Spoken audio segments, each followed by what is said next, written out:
اگر حرام کھائے گا تو اس کے برے نتائج پیدا ہوں گے، اور اگر طیب چیزیں کھائے گا جو حلال بھی ہو طیب بھی ہو تو اس کے بہترین نتائج پیدا ہوں گے۔ اس لیے اللہ سبحانہ و تعالی نے انبیاء کرام علیہ السلام کو یہ حکم دیا کہ اے رسولو کھاؤ اچھی اچھی چیزیں، کام کرو اچھی اچھی۔ پہلے حکم ہے کھانے کا، بعد میں حکم ہے نفس کا، روزے کا۔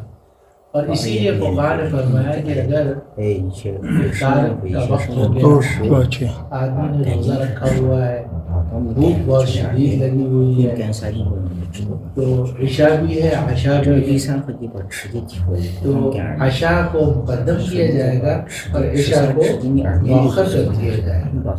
اسی لیے افطار پہلے کیا جاتا ہے، مغرب کی نماز بعد میں۔